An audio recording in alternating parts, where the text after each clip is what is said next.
Adams, who's the Executive Director of the Institute for Peace and Prosperity. Daniel, good to have you with us today. Thank you, Dr. Paul. Good. Daniel, we have a special guest today, and his name is John Whitehead. And John, welcome to our program. Hey, thanks for having me on, sir.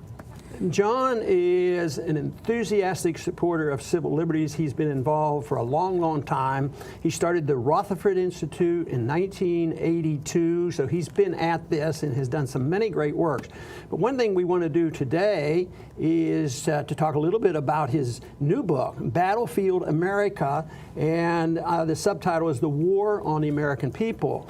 I do want to read what our friend Judge Napolitano said. He says, "I challenge anyone to read this book and then try to go to sleep. I found that impossible." So that ought to get some people interested in reading it. But John also 2 years ago had a book, A Government of Wolves, which is a very popular book, and I understand it's still selling very well. So he's on to a very important subject, and one, of course, that we have dealt with at this channel for a long, long time, and that is of civil liberties. And John, why don't you give us a brief update of where we are right now? You started in 1982. Has it been all downhill? And what is your goal when you have had the Rutherford Institute? You've had several books. You've had these two very successful books. So what is your ultimate goal, and how do you see things going? I want people to wake up to the reality of what's going on around them. I mean, a lot of people I talk to don't seem to know what's going on. Seasoned journalists I've talked to, I've actually said on some of the so-called mainstream shows, do you realize there's 80,000 SWAT team raids going on across America on an annual basis? And they go, oh, what? You know, like they don't know what's going on. They don't report it. And you know, Dr. Paul, we live in a surveillance state right now, a militarized police state, and I'm trying to get people to wake up and to get active. I think there are things we can do. I think you look at some of the great historical figures as Martin Luther King and others who got active out there. We can do some things, but we're going to have to wake up really soon to what's going on. Hopefully some people are waking up right now. The American society I see right now, in my opinion, is undergoing a nervous breakdown. We could be moving and transitioning into a super surveillance state. It looks like that's what's happening to me. I think we can change some things, but I think you're going to wake up to that reality, get tuned in. Nothing's changed. Obama was supposedly going to demilitarize the police. That has not happened. It will not happen. The NSA, as you know, through the USA Freedom Act, was not reformed. They're still downloading 2 billion of our emails on a daily basis, 400 million text messages, and hacking into 160,000 Facebook pages on a daily basis. They're still doing what they're doing. So we live in that state, and I'm looking around today, and I'll be honest with you, I'm like Judge Napolitano when he said he had trouble sleeping. As I see the current events happening across this country, this Confederate flag hubbub going on right now, it's right out of Orwell's book, 1984, Newspeak. How do you get people to stop thinking? You take away symbols, you take away words. People don't debate anymore, and they become like complacent sheep. And I think that's exactly where we're headed today. Right. Well, I have to say that at the Institute, we feature your articles with your permission quite often, and I have to say, reading them, first of all, it is a real fright, but I have to say it's a delight to read because you pack so much information. It's all so well sourced, and it is just an incredible thing to read these articles that John does every week.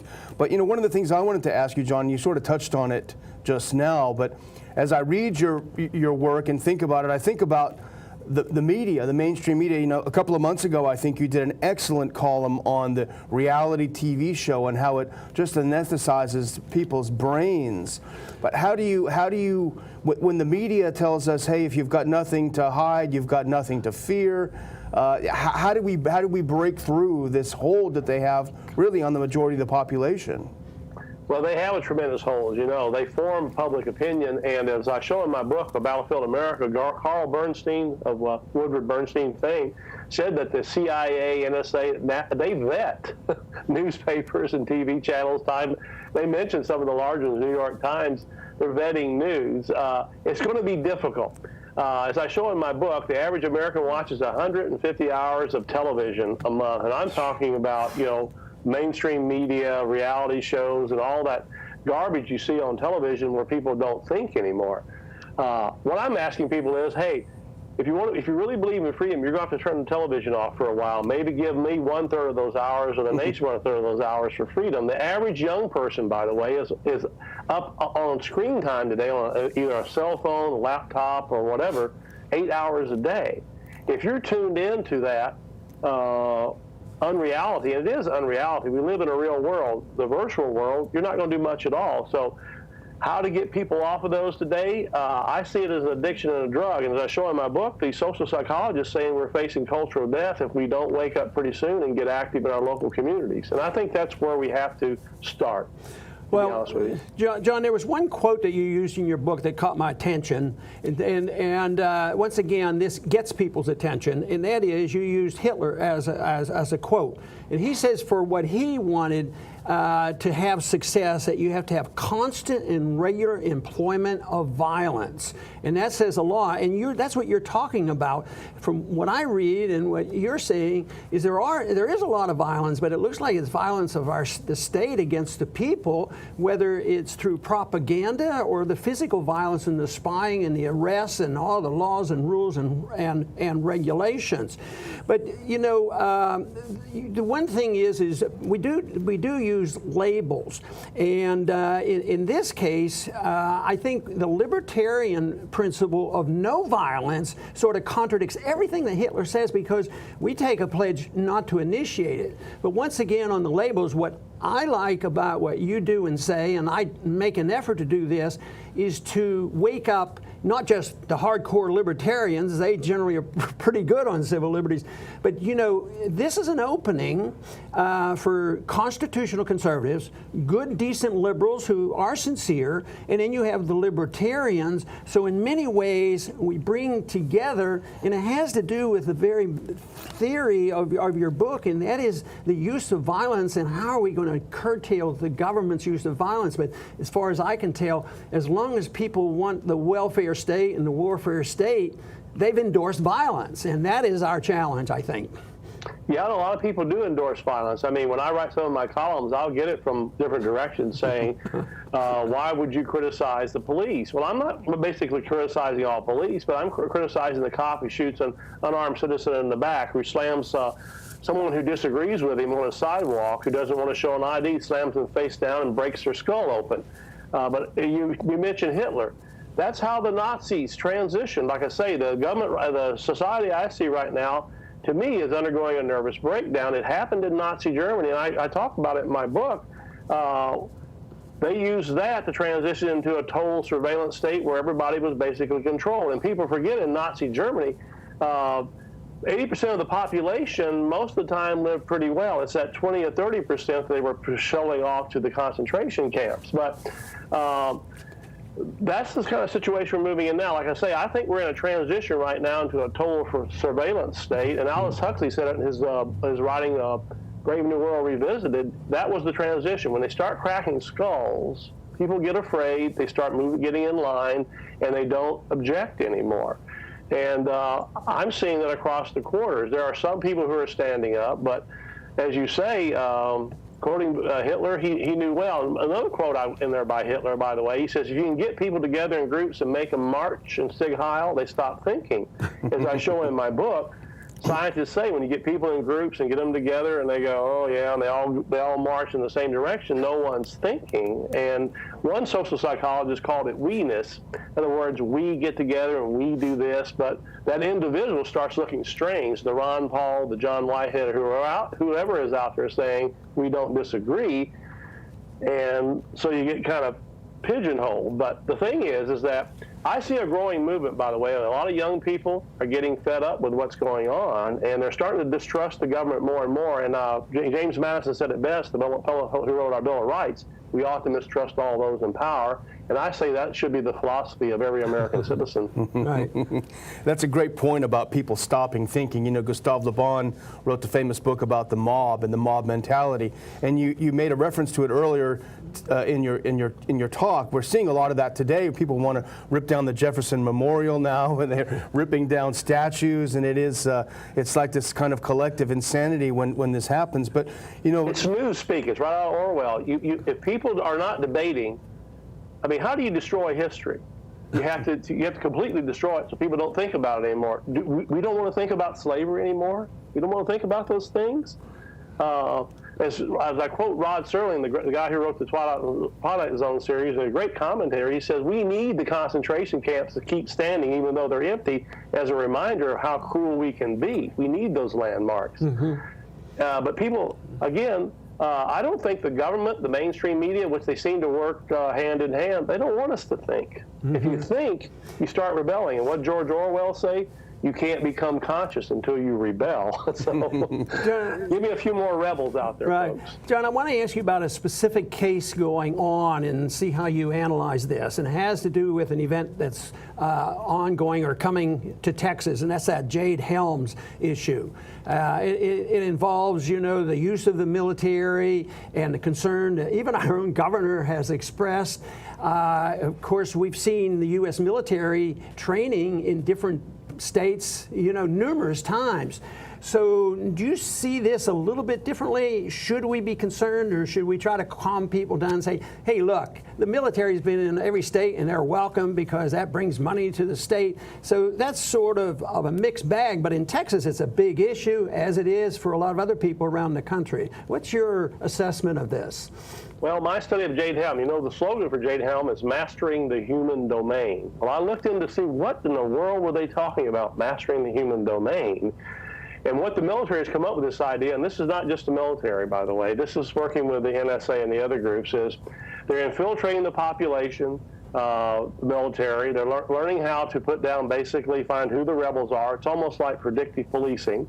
They're studying how to do this. By the way, the Department of Defense has the Minerva Research Initiative now with a number of universities. They're actually doing research projects on how to put down civil social unrest.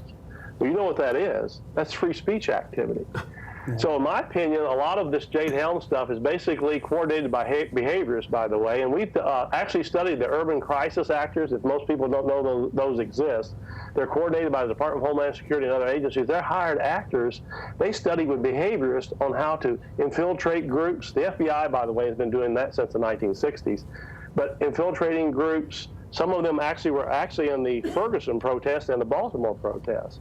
But so I think what's the concern the government is now, I think they're trying to predict if there's a great social unrest, and unrest might be an economic collapse or whatever, or people just get fed up, is how to put it down very easily. And it will be by infiltration initially, but sooner or later it will be cracking skulls if they think people get out of hand. So should you be concerned about Jade Helm? Yeah, if you really study it, and I'm by the way, in a couple of weeks I'm doing a column on it where I'm going to be talking about all this stuff. But no, it's pretty freaky stuff. It's the government using psychological and behavioristic methods to control the population. John, I was in the Congress during the episode for 9/11 several years afterwards, but that was a big event for everybody in this country, and of course the Patriot Act came of that. And 9/11 and this whole thing I see as being used as an excuse for something they wanted to do anyway, because we know that the Patriot Act had already been written, but with and they were ready to go. Yeah. So, but would you agree that they were able to use this crisis very well to do exactly what they've been wanting to do? At least a lot of people in Washington wanted to do all along. Oh, sure. The militarized police, the Department of Homeland Security, as you know, was created initially through an executive order. You get the Department of Homeland Security now, which is militarizing all the police, handing out all these electronic devices like Stingray devices police use to download your cell phone devices and all the stuff they're doing. Fusion centers came about where they're watching everything you're doing, anything you do electronically. That all came about through 9/11. And sure, I think they use it very, very well. Again, I've sued the President of the United States. I won, by the way, Bill Clinton. I've fought politicians, and when I've been involved in any cases, I found out very carefully they have very well-staffed behaviorists, psychologists that work with presidents and politicians. They know how to do it. The American people doesn't realize it. And here's the thing I say.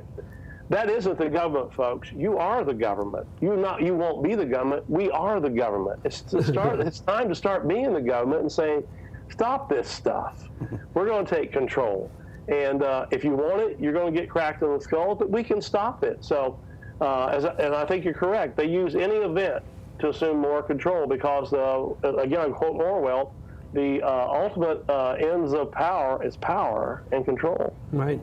Well, John, we have to finish up, and I want to thank you very much for being on the program. And this is so important, and you're doing such important work at the Rutherford Institute, and your books that you have written, and once again, your most recent book, Battlefield America, right here. I think everybody should get a copy of this, and hopefully you don't stay awake too long after you read it, but it's important. And of course, we agree so strongly with John on waking up the American people. And he said something very favorable that I say all the time about there are young people out there and we can reach them. It's just that if you're in Washington, I'm glad that John doesn't live near Washington. He gets a little bit a better chance of a better perspective, because in Washington it is so bad and so different. But if you get away and talk to some of these people and go to the campuses, although it's still a smaller group, but remember, we only need 7 or 8% in leadership positions to change things. You don't need the 51%. That 7 or 8% has to convince the 51% to go along with these ideas, rather than going along with that 7 or 8% who are in charge now of our government, the media, and the movie theaters, and everything else. So that is our goal. And once again, John, thank you very much for being with us today. And to the audience, please come back to the Liberty Report soon. Thank you. Thank you.